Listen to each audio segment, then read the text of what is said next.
Speaking of Three Stooges, I felt like Pool Sharks by W.C. Fields, or starring W.C. Fields, had a lot of Three Stooges vibes in Yeah, I wrote that down. I was like, strong Three Stooges energy in this one.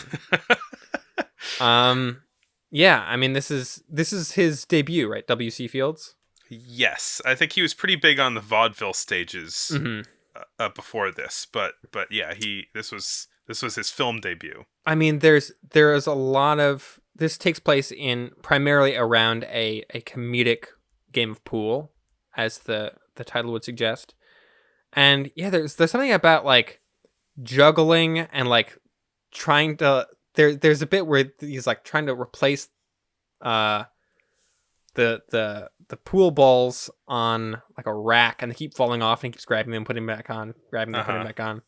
And I'm like, this feels like a Three Stooges gag. There is definitely, I think, a style of comedy that this is playing in that definitely, yeah, reminded me of Three Stooges stuff.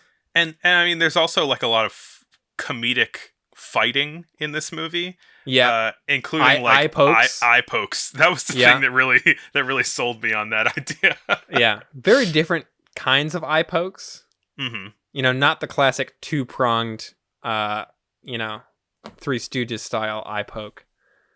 Um, and but yeah, like a lot of slappy, bitey, like comedy fights. Um, I mean, yeah, a guy falls headfirst into a barrel of water with the legs sticking out. Just classic gags. It is really hard to describe a lot of these slapstick movies because it's all they're in the watching. Yeah, they're pretty narratively thin. This is like two guys are fighting over a woman that they meet at a picnic, and so they decide, or like, to break up their fight. Some of the other people at the picnic are like, "I know how we'll settle this: a game of pool."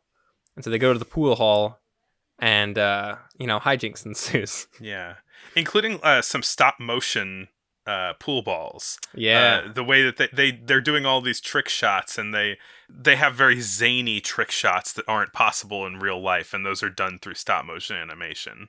yeah.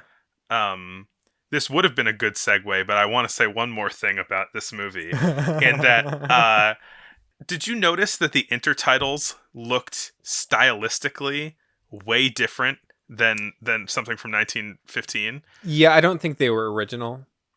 So I I was initially under the impression like, oh, these are original, they're black and white, everything like that.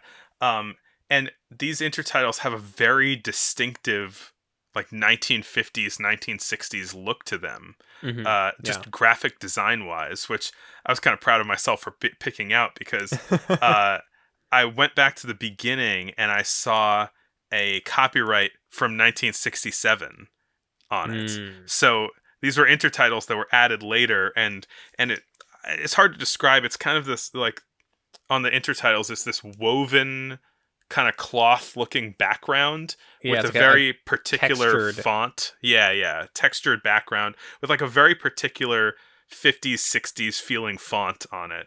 And I was like, yes, nailed it. Not original intertitles. Yeah. Yeah, the intertitles, I'm like, this feels like 60s TV, way too much for it to be original.